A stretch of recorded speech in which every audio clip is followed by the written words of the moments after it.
The false prophet stood before his congregation, a stadium of eager faces stretching as far as he could see. He raised his sweaty hands, heavy with jeweled rings. "Now I say unto you," his voice roared, "give generously to the church, and the Lord will bless you tenfold." his words aflame with promises of wealth and success.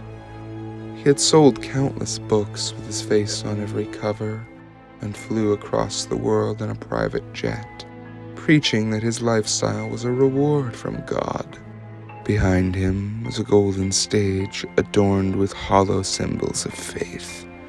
To him, the Bible was merely a tool, a means to siphon an endless stream of money from the gullible and vulnerable. Until one Sunday, the false prophet opened his Bible to a familiar page, a bookmarked passage he had distorted countless times.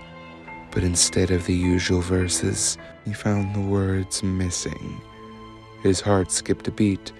Every line on the page had been replaced by one sentence, repeated over and over.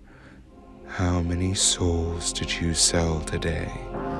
He scoffed and flipped to the next page, but every verse was replaced with the same haunting line. "How many souls did you sell today?" Page after page, every passage repeated the same phrase. He scowled and closed the book, dismissing it as some strange prank. He didn't need scripture anyway. He knew exactly what to say to stoke the crowd's hopes and dreams. He launched into his sermon with a fiery emotion, a blazing speech promising worldly riches and glory. The crowd burst into praise and cheers, arms reaching towards him as if he were a god himself. Every face in the stadium was transfixed, all but one.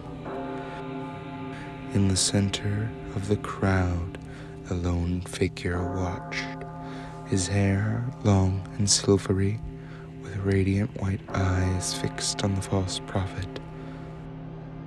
The prophet's confidence faltered as he noticed the burning, silent rage of this man.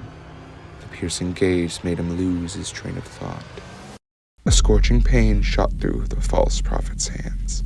He looked down and saw his rings glowing red hot, precious metal shrinking and tightening around his fingers. One by one, the rings constricted, crushing his flesh and bone until they cracked and split. He dropped to his knees, gasping in agony at the bloody stumps that used to be his fingers. Then he felt the thick rosary he wore around his neck begin to slowly constrict, searing his flesh as it pulled tighter and tighter against his throat.